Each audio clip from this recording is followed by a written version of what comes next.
Chapter 8 Penguin's Promenade. Mr. Popper soon found that it was not easy to take a penguin for a stroll. Captain Cook did not care at first for the idea of being put on a leash. However, Mr. Popper was firm. He tied one end of the clothesline to the penguin's fat throat and the other to his own wrist. "Ork!" said Captain Cook indignantly. Still, he was a very reasonable sort of bird, and when he saw that protesting did him no good, he recovered his customary dignity and decided to let Mr. Popper lead him. Mr. Popper was put on his best Sunday derby and opened the front door with Captain Cook waddling graciously beside him. "Gaw," said the penguin, stopping at the edge of the porch to look down at the steps. Mr. Popper gave him plenty of clothesline leash. "Gook," said Captain Cook, and raising his flippers, he leaned forward bravely and tobogganed down the steps on his stomach. So toboggan is kind of like sledding, so he sledded right down the steps. Mr. Popper followed, though not in the same way. Captain Cook quickly got up on his feet again and strutted to the street ahead of Mr. Popper, with many quick turns in his head and pleased comments on the new scene.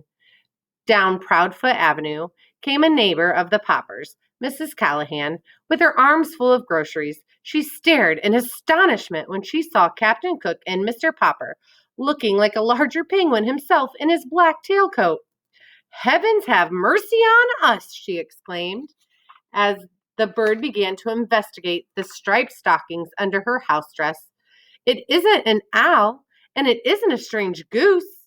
"It isn't," said Mr. Popper, tipping his Sunday derby. "It's an Antarctic penguin, Mrs. Callahan."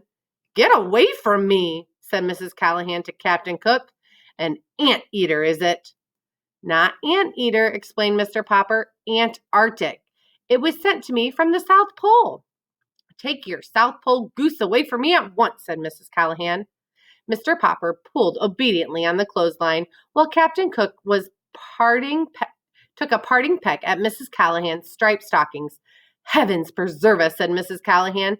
"I must stop in and see Mrs. Popper at once. I would never have believed it. I will be going now." "So will I," said Mr. Popper, as Captain Cook dragged him off down the street. Their next stop was the drugstore at the corner of Proudfoot Avenue and Main Street. There's the penguin with Mrs. Callahan.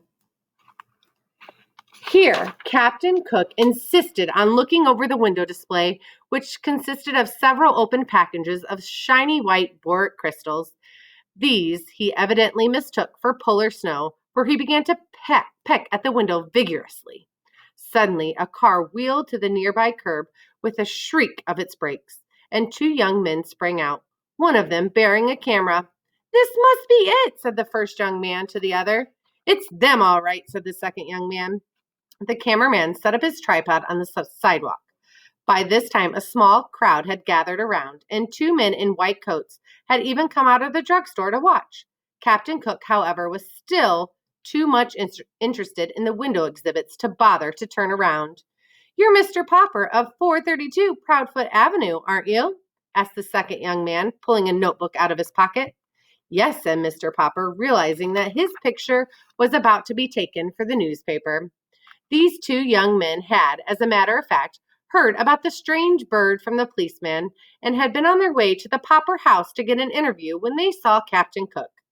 "Hey, Pelican, turn around and see the pretty birdie," said the photographer. "That's no pelican," said the other, who was a reporter. "Pelicans have a pouch in their bills. I think it's a dodo, only dodos are extinct. This will make an elegant picture if I could ever get her to turn around." "It's a penguin," said Mr. Popper proudly. "Its name is Captain Cook." "Gook," said the penguin, turning around now that they were talking about him. Spying the camera tripod, he walked over and examined it. "Probably thinks it's a three-legged stork," said the photographer. "This bird of yours," said the reporter, "is it a he or a she? The public will want to know." Mr. Popper hesitated. "Well, I call it Captain Cook." "This makes it a he," said the reporter, writing rapidly in his notebook. Still curious, Captain Cook started walking around and around the tripod till the To the clothesline, the penguin, Mr. Popper, and the tripod were all tangled up.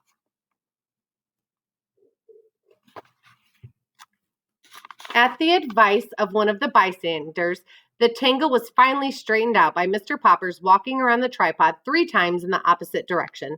At last, Captain Cook, standing still beside Mr. Popper, consented to pose. Mr. Popper straightened his tie, and the cameraman snapped the picture. Captain Cook shut his eyes, and this is the way his picture appeared later in the newspaper. "One last question," said the reporter. "Where did you get your strange pet?" "From Admiral Drake, the South Pole explorer. He sent him to me for a present." "Yeah," said the reporter. "Anyway, it's a good story." The 2 young men jumped into their car. Mr. Popper and Captain Cook continued their walk, with quite a crowd following and asking questions. The crowd was getting so thick that, in order to escape, Mr. Popper and Captain Cook led Captain Cook into a barber shop. The man who kept the barber shop had, up to this time, been a very good friend of the Poppers.